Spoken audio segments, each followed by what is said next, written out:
What's up, everybody? Welcome back to another Bears show. I'm Ivan Vargas. The finale of Hard Knocks has just passed us, and let's just say it was about on point as it could be for the Chicago Bears and what this rendition of Hard Knocks was. But before we get started, make sure you like, share, and subscribe to the Tape Never Lies Network. Make sure you become a patron at www.thetapeneverlies.com. Like the show, share the show. It helps me out greatly. But yeah, again, ho hum for the most of it. The cutting, it was way like I don't know what they were going to show that was going to be dramatic. They don't have any type of dramatic storyline going as far as cuts are concerned.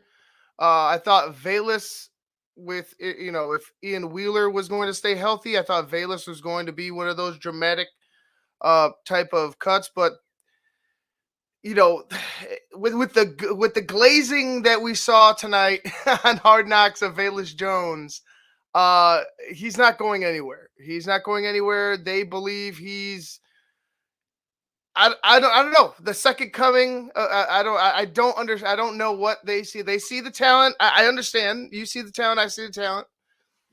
I also see the age. I also see what you've done for us. We're talking about his explosiveness, but for the most part, it was just like, all right, guys, like he showed it a couple games, here and there, like and against different competition.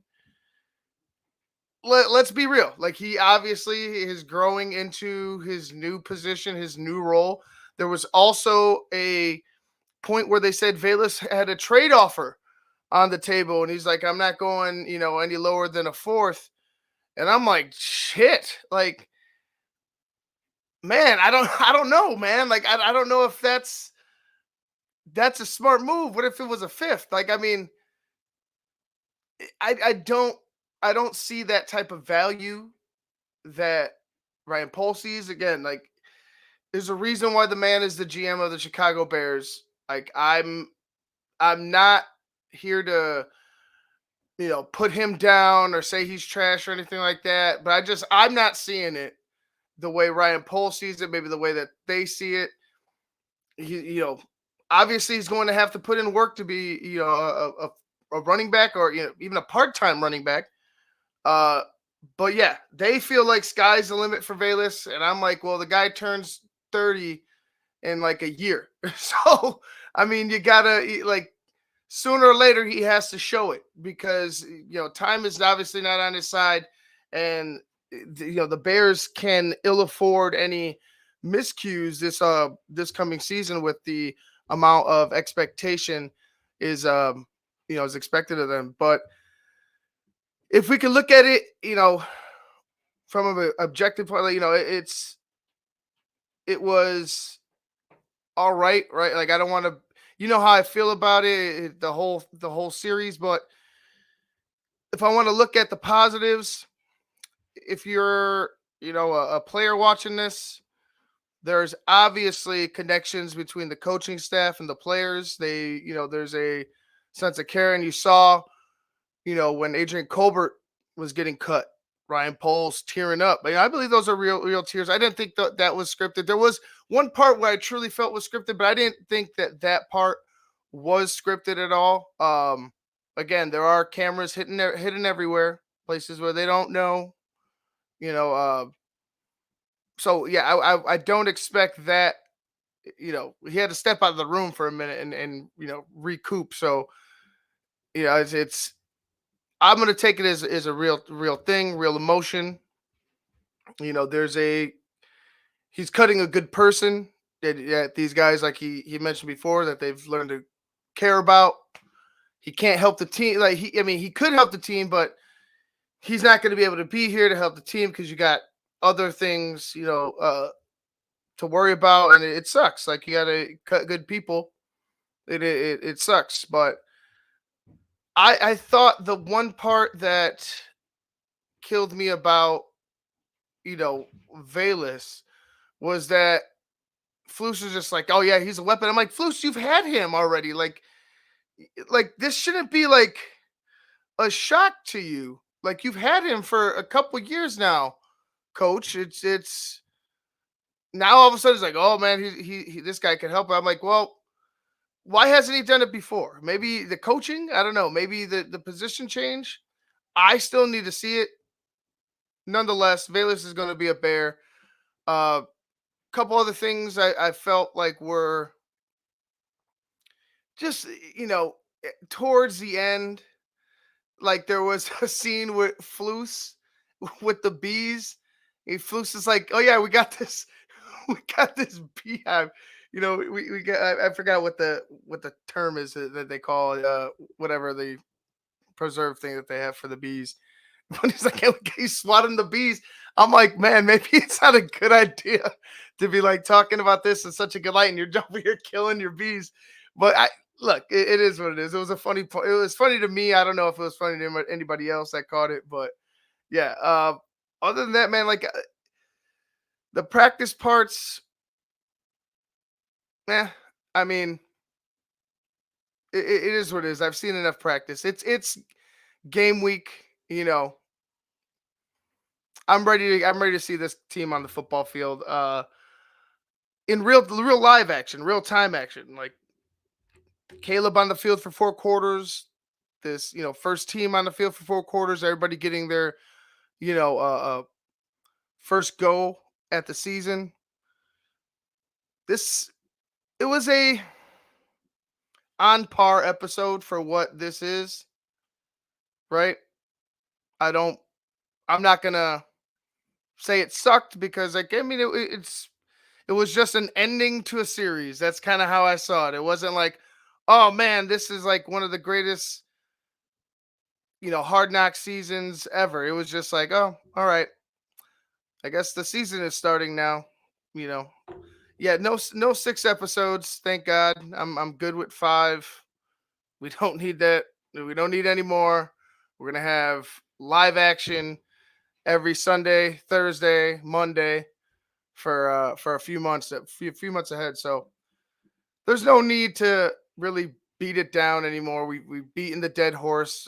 Every after show here, from the non swearing to the the overseeing and the guiding hand of one George McCaskey, and it is what it is at this point. Let's be happy that we're the team on the field is exciting. Let's be happy about that. Fuck all these storylines. I mean, it is what it is at this point. I was eager to see it, just like some of you guys were. Where's Caleb? Where's Montez? Where's Jalen? We're gonna see him on the football field. Like we'll get all the live action we want, and you're gonna see it right here. You're gonna get all that here on TTN, all the Bears coverage right here on the Tape Never Lies. So, like I said, become a patron if you haven't done that already. Make sure you subscribe to the channel if you haven't done that already. We're gonna be covering the Bears all year long. It's going to be a blast, and like I said, it's so Hard Knocks sucked. Boo, whoop de doo. It is what it is. I'm not gonna say boo hoo because I've cried about it, but fuck it. Like let's just move on. Seasons here. Uh I would have loved to seen, like I said, I would have loved to seen Caleb's interacting with his parents. Like that's something that I wanted to really see if they would have dove into, which we never got. And maybe they're protecting him. Maybe they're just like, yeah, you can't get full access to Caleb. We want him to be fully, you know, mentally prepared for football, which I wouldn't really have a problem with, except that he's a number 1 draft pick in the league and he's about to start for your football team. And he has, you know, this crazy story, right? From you're hearing the kid who had an apartment on his own in high school. He was very mature. You know, he's told the stories about how he became a quarterback and stuff like that. So you've heard, a little bit here and there, but it would have been cool to see, maybe him and his dad interact, him and his mom, both of them, all of them together, his, you know, family aspect, but and dynamic. But yeah, it is what it is. I would much rather see him putting touchdowns on the board than that. And I'm not going to hold it against the Bears for any longer. I'm just Hard Knocks is past, and that's that. Anybody have any like key or specific points in the episode that you either liked or disliked? I know I've mentioned a bunch here and there, but go ahead and share your thoughts with me. What's up, Coach Ray? Maybe they're saving that for 1920 Bears Drive. Yeah, you know what? And that's a perfectly that's well, like I would imagine because George hated this, like he hated this idea. That's they saw the writing on the wall when they started 1920 Football Drive, and they try to get ahead of it, right? They try to get ahead of it, and they try to kind of be like, well, we got our own thing going. See, got like, and you were never going to get past HBO, right? You're not going to get past what everybody else did. So you do it reluctantly, and you're probably going ahead and saving everything for 1920 Football Drive. Which, hey, whatever, that's cool. That's cool that you do that. Maybe you bring in other fans from other teams that would have loved to seen the real Hard Knocks, but obviously there will still be no swearing and no cursing on 1920 Football Drive. But maybe you get to see a deeper dive into some of the players that we didn't get to see in this year's Hard Knocks. Who knows? Um, but yeah, why didn't it even show the deep? Um, let's see where we some of the questions here. D lines over cornerbacks is cut. He was a dog.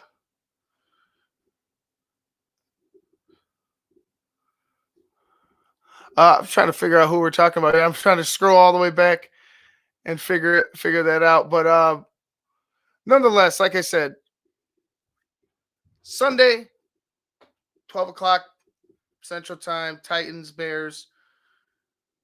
It's football time. It's ready to go. This is the moment we've been waiting for since we started. From draft mob breakdowns in February, March, April to the draft, to training camp, and the summer went by very, very fast. This is probably the first time I've been like thankful that the summer has gone by so fast because I can't wait to see the Chicago Bears football team. Uh, let's see from someone who's never watched Hard Knocks. I didn't know what to expect. The whole series was very Bears. I expected more from what I heard of other seasons. See, Evan Wells, that's exactly how we all felt. And you said obviously you said here you haven't watched Hard Knocks. So for somebody to come in and you're expecting something that's like in your face and like raw and real, it was a very ho hum series. It was a very basic, let's get through things. We're gonna show you the interesting players that we have and kind of protect everybody else. So again, you got to see very little of Caleb. Maybe what was it, the first episode and like parts of the second episode, but that was pretty much it. Like as far as getting to know Caleb Williams on HBO's Hard Knocks. But in prior seasons, you saw the Jets. Aaron Rodgers was all over the place. Like you saw their stars, and in seasons past as well. But we didn't really see our stars focus enough. I felt like you had these intriguing stories that I felt like you picked up during camp. George said, "Put this guy, this guy, this guy," and that was that. That's kind of what they kowtowed to George's orders, and it was a wrap. But yeah, for somebody who hasn't seen it, hell, just go back and watch some of the other ones. Go just pop in one episode, of some of the other ones, or you know, type in the YouTube search tool or search bar, you know, uh, top Hard Knocks episodes or something to that nature. You'll see what the difference is right away with the Bears. But again, like I said, flip it to a positive. There is real good interaction between the coaches and the players. I don't, I don't think that's putting a facade on. It's not fake. I believe that's genuine. But there are certain things now that you come to think about it, that we're talking about being left out, that I feel like, okay, you're forcing this nothing story, and some of it's not a nothing stories. These guys had very interesting stories on their own. They're human beings, but it wasn't the type of stories that were we as Chicago Bears fans wanted. Caleb, Montez Sweat, Jalen Johnson. You just signed Jalen Johnson to a huge contract. Why isn't he on as a focal point? You know, DJ Moore, loved it. Loved the family aspect. Enjoyed it. Where's Keenan Allen? Like where are these guys? Like where are these guys that are going to be major impacts to our team? I don't want to see the fucking Canadian Eagle for the fifth time. I didn't want to fucking see Simone Biles anymore.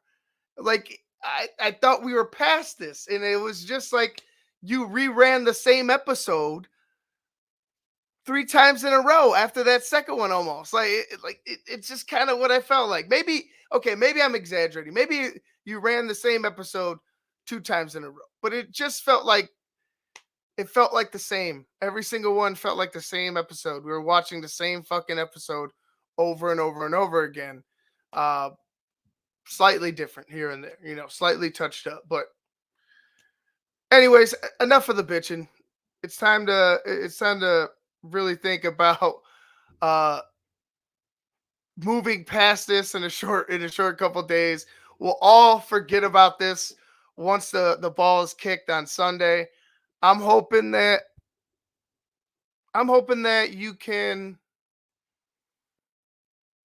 go home or or turn off the game once it's done and have just a huge smile on your face, getting ready to go watch BHL and getting to hear a happy rant from our own draft Dr. Phil.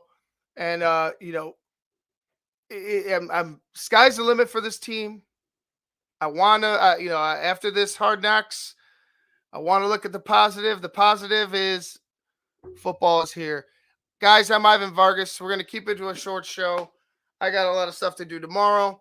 I'm tired of shit right now, so I don't want to make it a little extra long. The Cubs are pissing me off right here in the top of the ninth, down 5-0. So with all that work they've done, there goes that, I feel like. Uh, but nonetheless, before we get out of here, like, share, and subscribe to the Tape Never Lies Network. Make sure you become a patron at www.thetapeneverlies.com. Hard Knocks is over. The NFL season is about to begin. Go ahead and enjoy the rest of your night. Bear down. Can't wait for Sunday. Peace.